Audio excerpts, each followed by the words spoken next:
in the hole and covered it with dirt. Then Kino went to the fire where Juana was sitting. At home, the doctor sat in his chair and looked at his watch. His servant brought him some chocolate and cakes. The doctor looked at the food, but he was not hungry. In their houses, the neighbors talked about the pearl. They showed each other the size of the pearl. They told each other how beautiful the pearl was. The neighbors were watching to see how the pearl changed Kino and Juana. The neighbors all knew that the doctor had come because of the pearl. It was a hot night. The thin little dog came to Kino's door and looked in. The dog shook itself when Kino looked at it. When Kino looked away, the dog lay down. The dog did not enter the house, but it watched as Kino ate some food. When Kino had finished his meal, Juana suddenly spoke. "Kino," she said. Kino looked at Juana and then got up and went to her quickly. Kino could see that Juana was frightened. He stood over her and looked down. He could not see because there was not enough light. Kino kicked some wood on the fire to make it burn. Soon he could see the baby's face. Coyotito's face was red, and his lips were red. Suddenly, Coyotito's throat and stomach moved, and he was very sick. "So the doctor knew that the baby would be sick," Kino said.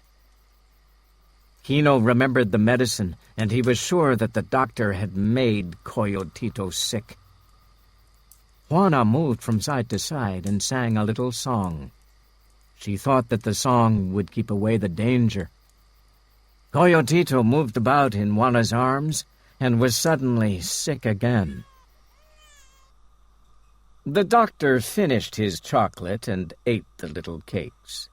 He brushed some little pieces of cake off his fingers and looked at his watch. Then he got up and took his bag. The news about the baby's illness went quickly from house to house. Illness, like hunger, was the enemy of poor people. Some people said softly, "Luck brings bad friends." They all nodded their heads and got up to go to Kino's house. The neighbors walked quickly through the dark night until they were all in Kino's house again. They stood and talked about this illness that had come at a time of happiness. The old women sat down beside Juana to try and comfort her. "All things are in God's hands," they said. The doctor came in, followed by his servant. The old women stood back quickly as the doctor took the baby. The doctor then looked carefully at Coyotito and felt the baby's head. "The poison is still there," the doctor said. "I think that I can make it go. I will do my best." The doctor asked for some water in a cup. He put some medicine in the cup and poured it into the baby's mouth. Coyotito coughed and cried, and Juana watched with frightened eyes. The doctor spoke a little as he worked. "It is lucky that I know about Scorpion's poison," he said. Slowly, the baby stopped moving about in the doctor's arms. Then Coyotito breathed deeply and went to sleep, because the sickness had made him very tired. The doctor gave the baby back to Juana. "He will get well now," the doctor said. "I have made him better." The doctor closed his bag and then spoke again. "When do you think that you can pay the bill?" he asked. "I will pay you when I have sold the pearl," Kino replied. "Have you got a pearl? A good pearl?" the doctor asked with interest.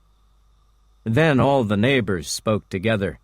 "He has found the greatest pearl in the world," they said, and they showed the size of the pearl with their fingers. "Kino will be a rich man," the neighbors said. "No one has ever seen such a pearl." "I had not heard about it," said the doctor, looking surprised.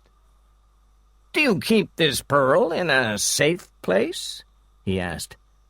"Perhaps you would like me to look after it for you." Kino looked at the doctor with half-shut eyes.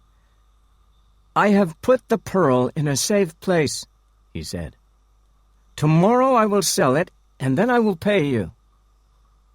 The doctor looked into Kino's eyes.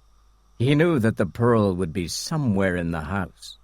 He thought that Kino might look towards the place where the pearl was. "It would be bad if the pearl was stolen before you could sell it," the doctor said. And he saw that Kino's eyes looked quickly at the floor near the corner of the house. When the doctor and the neighbors had gone, Kino sat by the fire and listened to the sounds of the night. Kino could hear the little waves on the beach and the barking of the dogs. He could hear the wind blowing through the roof and his neighbors talking in their houses. The fishermen do not sleep all night. They wake up from time to time, talk a little, then go to sleep again. After a while, Kino got up and went to the door. He smelled the night air and listened for anyone coming. His eyes looked into the darkness because he was afraid. He was afraid that someone might come and steal the pearl. Kino went to the place in the corner where he had hidden the pearl. He took the pearl and brought it to his sleeping mat. Kino made another little hole in the floor. He put his pearl in the hole and covered it up again. Juana, who was sitting by the fire, watched Kino carefully. "Who are you afraid of?" she asked. "Everyone," Kino replied. After a while, Kino and Juana lay down together on the mat. Juana did not put Coyotito in his box that night. She held him in her arms and covered his face with her shawl, and the light went slowly out of the little fire. But Kino was thinking while he was sleeping. He dreamt that Coyotito could read. In the dream, he saw Coyotito reading from a book as large as a house. The letters in the book were as big as dogs. The dream ended, and it was dark. Kino moved about on the mat. When Kino moved, Juana's eyes opened in the darkness. Then Kino woke up and lay in the darkness, listening. From the corner of the house came a soft noise. Kino could hear someone moving.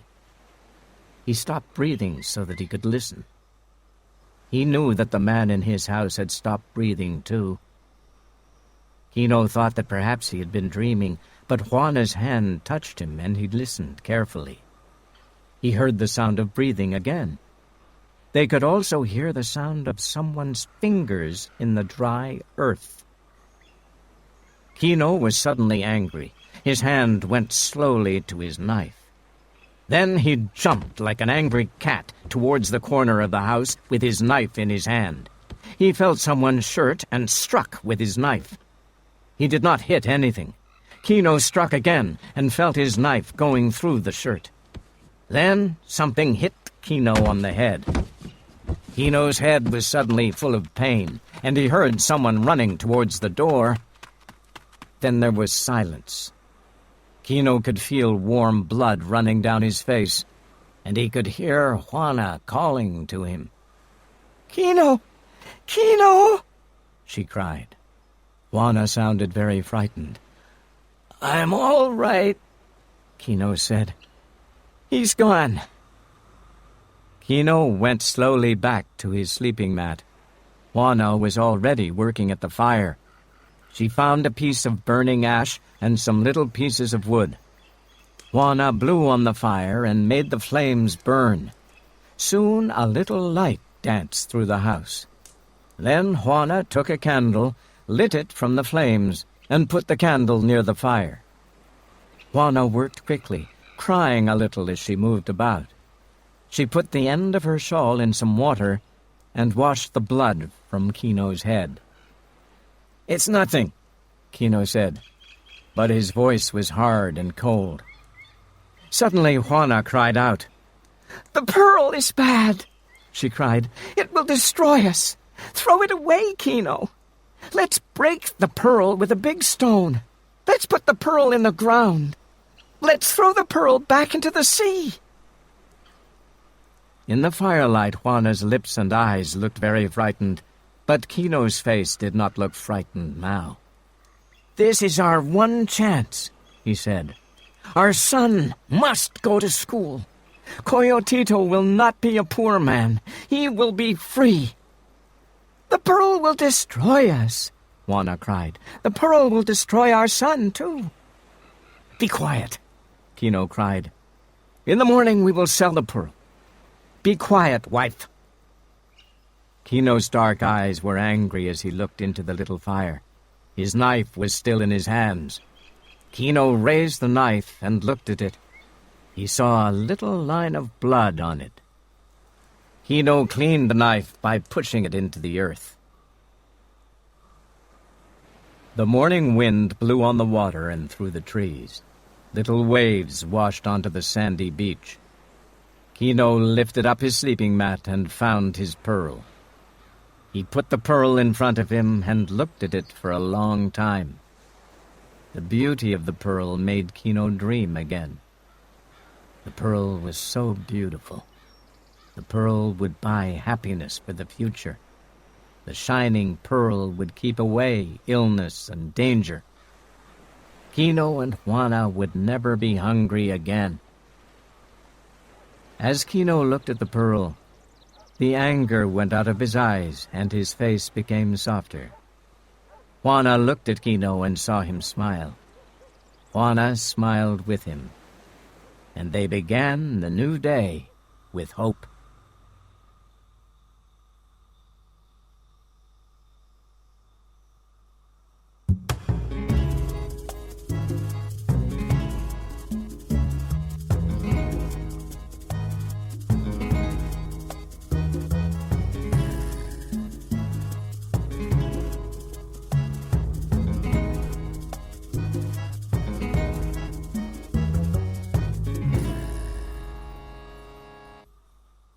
Chapter 6. Kino tries to sell the pearl. In the early morning, everyone knew that Kino was going to sell his pearl. Kino's neighbors and the fishermen from the little wooden houses knew. The shopkeepers knew about the pearl, and people talked about it in church.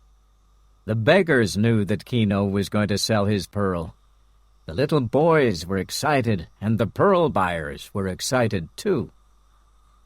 Each pearl buyer sat alone in his office. Each man played with a few pearls and thought about Kino.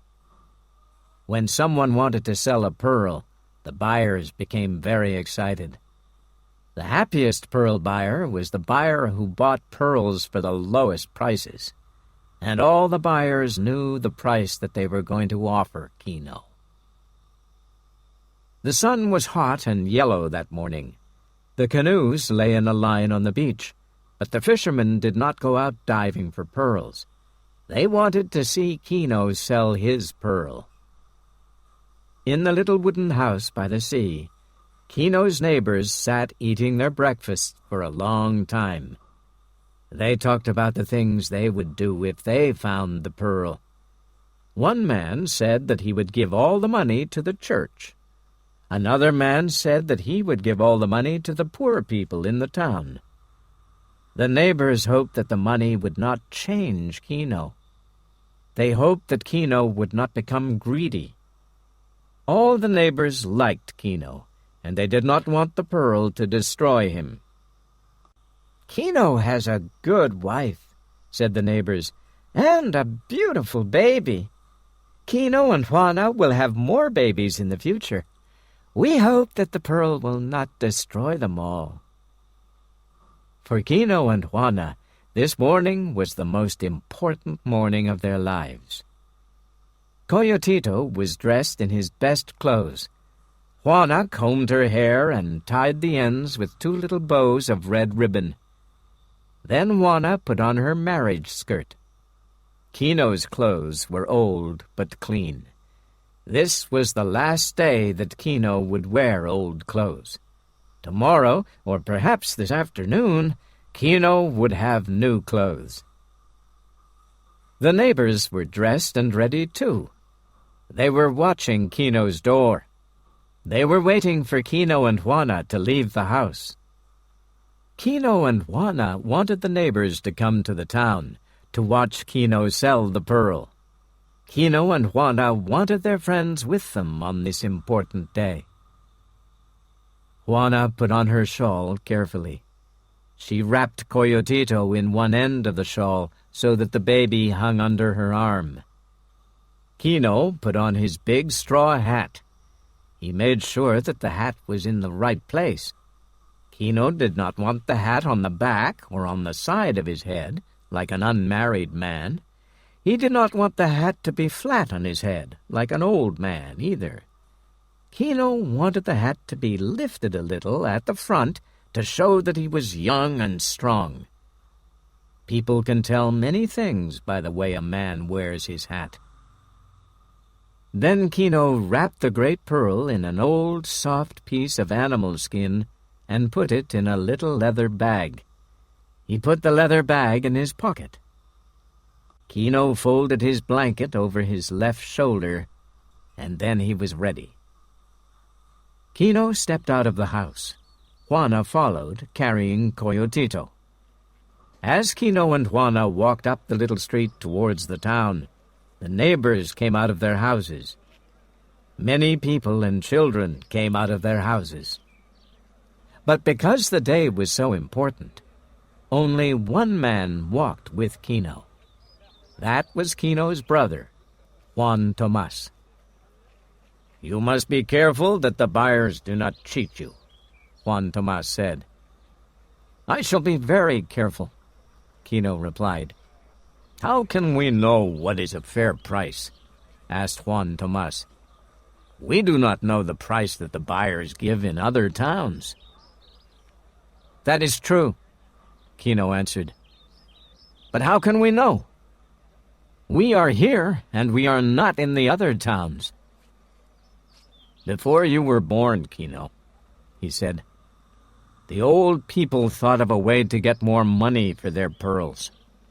The old people thought that if they paid a man to take all the pearls to the capital, he would get a better price." "I know," Kino said, nodding his head. "The idea was good." "The old people found a man to go to the capital," Juan Tomas said. "They gave all the pearls to the man, and he went to the capital. But he never came back. Then they found another man, and he went with the pearls and never came back. In the end, the people returned to the old way of selling pearls." "I know," Kino said. "I have heard our father talk about it. The idea was good, but it was against the teaching of the church. The priest said that each man and woman has been sent by God to guard some part of the world. We must all stay in our place and must not leave." "I have heard the priest say that," Juan Tomas said. "The priest says that every year." Kino had listened to the priest for many years, but the priest, like the doctor, was a man of a different race to Kino's people. This race had robbed and cheated Kino's people for hundreds of years. Kino listened to what the priest said, but in his heart he did not believe him. The line of people going to the town was quiet. The people knew that the day was very important. The neighbors did not allow their children to run or scream or play about. The day was so important that one old man came riding on his nephew's shoulders. The line of people left the little wooden houses and came to the town. In the town, the streets were a little wider, and there were narrow pavements beside the houses. As before, the beggars stood up and followed the people past the church. The shopkeepers closed their shops as their customers ran out to follow the crowd. The sun shone down on the streets, and even the smallest stones made shadows on the ground. The news of the crowd came to the pearl buyers in their dark little offices. The offices had bars over the windows and were dark inside because the windows were very small. The buyers got ready for Kino. They put papers on their desks so that they could be at work when Kino came. The buyers put away their pearls because a big pearl looked more valuable besides small pearls. The buyers knew that Kino's pearl was very big. A fat man sat waiting in an office. The man's face looked kind and friendly. He was a man that said good morning to everyone. He always shook hands and told jokes. He always said nice things to please people. But he was not an honest man. This morning the man had put a flower in a vase. He had put the vase beside the black cloth on his desk. He had shaved carefully, and his hands were clean. The buyer's door was open, and he sang quietly as he played with a coin. The man played with the coin between his fingers while he looked out of the door. He could hear the sound of feet coming. When Kino came in the door, the buyer quickly put the coin under the desk. "Good morning, my friend," the fat man said. "What can I do for you?" Kino had just come out of the bright sun, and he could not see clearly in the dark office. The buyer still smiled, but his eyes had become hard. Under the desk, the buyer's left hand still played with the coin. "I have a pearl," Kino said. Juan Tomas stood beside Kino, and the neighbors were looking through the door. Some little boys were looking through Kino's legs. "You have a pearl," the buyer said. "Sometimes a man brings me a dozen pearls. Let me see your pearl. I will value the pearl and give you a fair price." And the buyer's fingers played faster and faster with the coin under the desk. Kino slowly brought out the leather bag. He slowly took the soft piece of animal skin from the bag. Then Kino put the great pearl onto the buyer's piece of black cloth.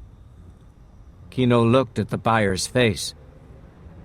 The face did not change, but under the desk the buyer's fingers missed the coin and it dropped silently onto the floor. The buyer's right hand then touched the pearl on the black cloth.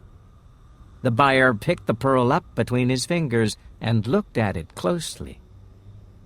Kino and his neighbors stopped breathing. The other people spoke very quietly. "He's looking at the pearl," they said. "He has not said the price yet. They have not spoken about the price." The buyer put the pearl back on the black cloth. He pushed the pearl with his finger and smiled sadly. "I'm sorry, my friend," he said, and he lifted his shoulders a little to show that he could do nothing. "The pearl is very valuable," Kino said. The buyer's fingers pushed the pearl so that it went from one side of the cloth to the other side. "This pearl is too big," the buyer said. "Who would buy it? No one would buy such a pearl. I'm sorry." Kino did not understand. "It is the greatest pearl in the world," Kino said. "No one has ever seen such a pearl." "The pearl is big and interesting, but it is not valuable," the buyer said. "Perhaps I can give you 1,000 pesos. Kino's face became dark and dangerous. "The pearl is worth 50,000 pesos, he said. "You know that is true, and you want to cheat me." The buyer heard the people talking when they heard his price, and the buyer felt a little afraid. "I'm only one buyer," the fat man said quickly. "Go and ask the other buyers. Go to their offices and show your pearl to them. Or let the other buyers come here. Then you can see that we are not working together." "Boy!" The buyer's servant looked through the back door. "Boy!" the buyer shouted. "Go to the other buyers. Ask the other buyers to come in here, but do not tell them the reason. Just say that I would be pleased to see them." The fat man put his hand under his desk, and he began to play with a coin between his fingers again. Kino's neighbors talked quietly together. They had been afraid that something was wrong with the pearl. The pearl was big, but it had a strange color.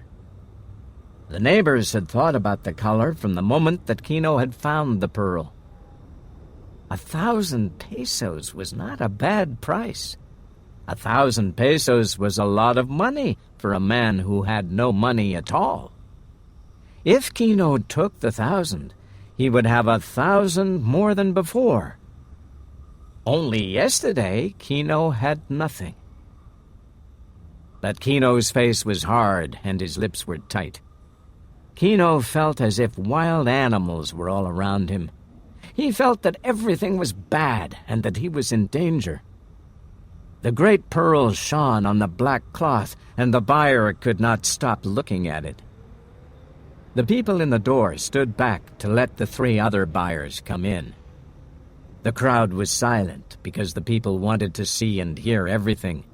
Kino was silent and careful. He felt someone pulling his shirt, and he turned and looked into Juana's eyes. When Kino looked away, he felt strong again. The buyers did not look at each other. They did not look at the pearl. The fat man spoke.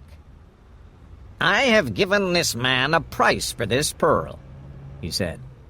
"He does not think that my price is a fair price. I ask you to look at this thing and give a price." "Notice," the fat man said to Kino, "I have not told them my price." The first buyer was a thin little man. He looked at the pearl and took it between his fingers. Then he threw the pearl back on the black cloth. "I will not give a price for this," he said. "I do not want it. This is not a real pearl." The second buyer was a little man with a soft voice. He took the pearl and looked at it carefully. The man took a glass from his pocket and looked at the pearl again. Then he laughed softly. "Better pearls are made of plaster," he said. "I know these things. This pearl is soft, and it will lose its color in a few months. Look." The man gave the glass to Kino.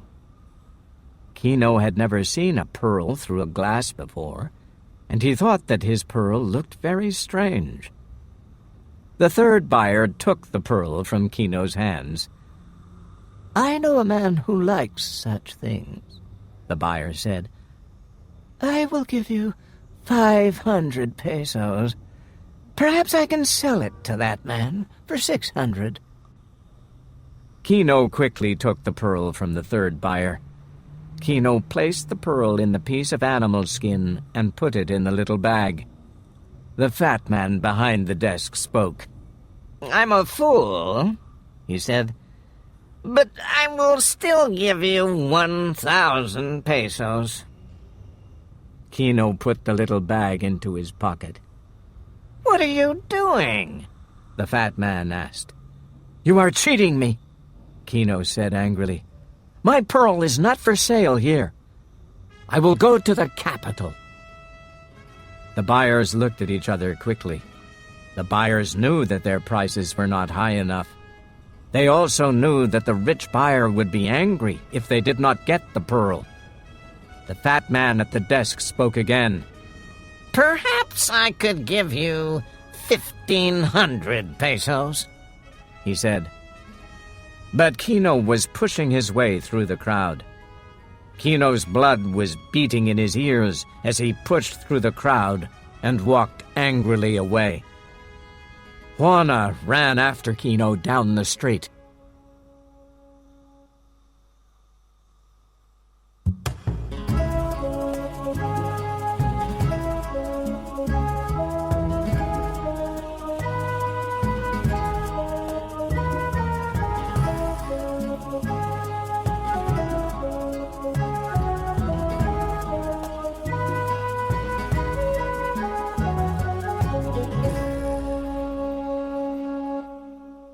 Chapter 7. The Trouble Begins. When the evening came, the neighbors sat talking in their little wooden houses. No one had ever seen such a fine pearl before. They had thought that Kino's pearl was beautiful and valuable. But the buyers did not agree, and the buyers knew more about the price of pearls. The buyers did not talk to each other about the pearl, the neighbors said. Each buyer said that the pearl had no value. "Do you think that the buyers talked about the pearl before?" one man asked. "If that is true," the others answered, "then they have cheated us all our lives." Some of the neighbors said that Kino should have taken the 1,500 pesos. That was more money than Kino had ever seen. Perhaps Kino was a fool. Kino might go to the capital and find no buyer for his pearl. The buyers in the town would not give Kino the same price again. Other people thought that Kino was a strong and brave man, and that he was right. "Good shall come to us all, because Kino is strong," they said, and they were proud of Kino. In his little house, Kino sat thinking on his sleeping mat. He had put his pearl under a stone near the fire. Kino felt afraid again. Kino had never been far from home in his life. He was afraid of strangers and strange places. He was very frightened of the capital because it was so strange. The capital was more than 1,000 miles away, over the water and through the mountains. Every mile was strange and frightening. But Kino felt that his old world had gone and that he must find a new world. Kino's dream of the future was real, and so he said, "I will go." Juana looked at Kino while he put the pearl under the stone. Juana cleaned and fed Coyotito and made some corn cakes for supper. Juan Tomas came in and sat down beside Kino. Juan Tomas did not speak for a long time. At last Kino spoke. "What could I do?" Kino said. "The buyers were cheats." Juan Tomas nodded his head slowly. He was older than Kino, and Kino wanted to know what his brother thought. "I do not know the truth," Juan Tomas said. "We know that people cheat us all our lives, but we still live. You do not want to sell your pearl to the buyers. You want to change everything. I am afraid for you." "What have I to fear, except hunger?" Kino asked. But Juan Tomas shook his head slowly. "We must all fear hunger," Juan Tomas said. "But even if your pearl is very valuable, do you think that you will get a fair price?" "What do you mean?" Kino asked. "I don't know," Juan Tomas said. "But I'm afraid for you. You are walking into a new world, and you do not know the way." "I will go. I will go soon," Kino said. Yes, said Juan Tomas. You must go. But do you think you will find any different people in the capital?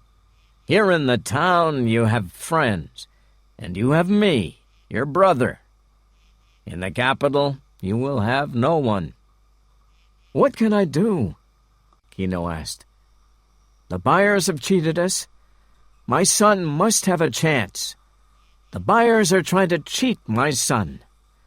My friends will help me. Your friends will only help you if they are not in danger too, Juan Tomas said. Then he got up and said, Go with God. Go with God, Kino answered. But he did not look up because his brother's words were strangely cold. Long after Juan Tomas had gone, Kino sat thinking on his sleeping mat. Kino felt tired and without hope. He did not know what to do. He could hear the sounds of the night. Juana looked at Kino. She knew that she could only help Kino by being silent and by being near to him. Juana was afraid, so she held Coyotito close and sang a little song to keep away the danger. Kino did not move or ask for his supper. Juana knew that Kino would ask for the supper when he wanted to eat. Kino's eyes were still. He thought that he could hear something outside the house.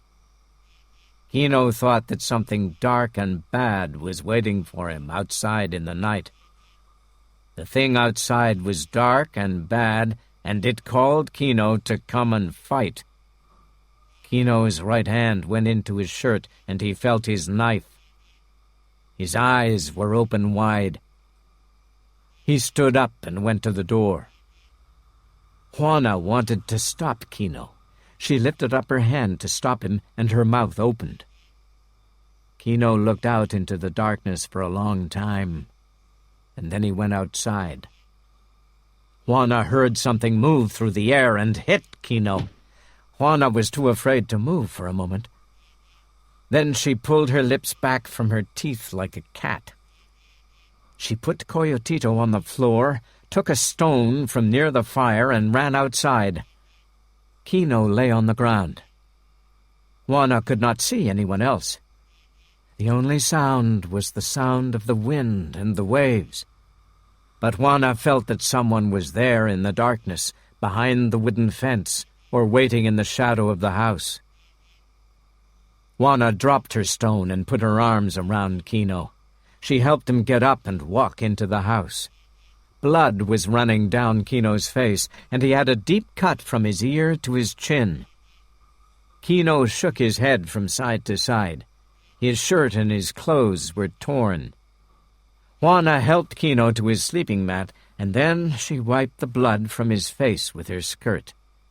She brought Kino some water to drink, but he still shook his head from side to side. "Who was it?" Juana asked. "I don't know," Kino said. "I didn't see." Juana washed the cut on Kino's face while he sat and looked in front of him. "Kino, my husband," Juana cried, and Kino's eyes looked past her. "Can you hear me?" she asked. "I can hear you," Kino said with a tired voice. "Kino," Juana said, "this pearl is bad. Let's destroy it before it destroys us. Let's break the pearl between two stones. Let's throw it back in the sea. Kino, the pearl is bad. It's bad." As Juana spoke, the light came back into Kino's eyes. His eyes shone with anger, and his face became hard. "No," Kino said. "I will fight. I will win. We will have our chance." And Kino hit his sleeping mat with his hand. "No one will take our good luck from us," Kino said. Kino looked at Juana. He did not seem so angry now. He put his hand on Juana's shoulder. "Believe me," he said. "I am a man. In the morning I will take our canoe, and we will go over the sea and over the mountains to the capital. You will come with me. We will not be cheated. I am a man." "Kino," Juana said with a tired voice, "I am afraid. Even a man can be killed. Let's throw the pearl back into the sea." And Juana was silent. "Let's sleep a little," Kino said. "We will start when it is light. Are you afraid to go with me?" "No, husband," Juana answered. Kino's eyes were soft and warm, and his hand touched Juana's face. "Let's sleep a little," he said.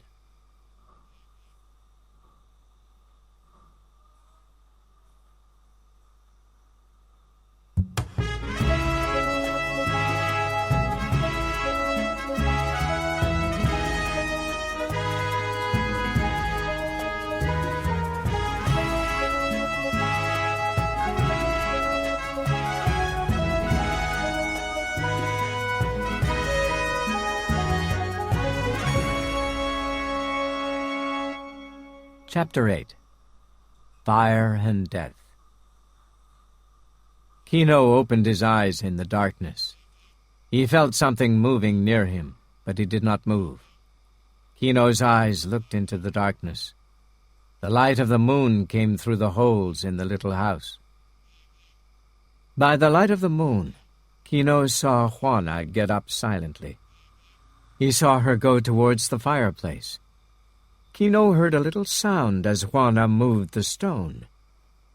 Then she went quietly to the door.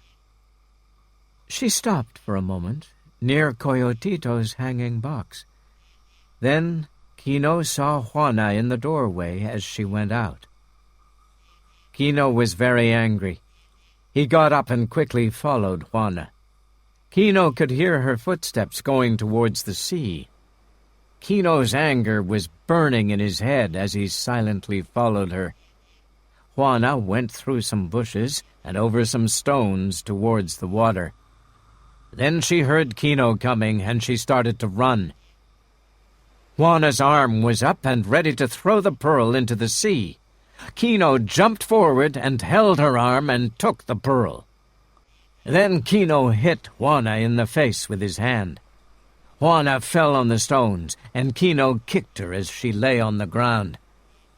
In the moonlight, Kino could see the little waves washing over Juana. Her skirt floated around her legs in the water. Kino looked down and angrily showed his teeth.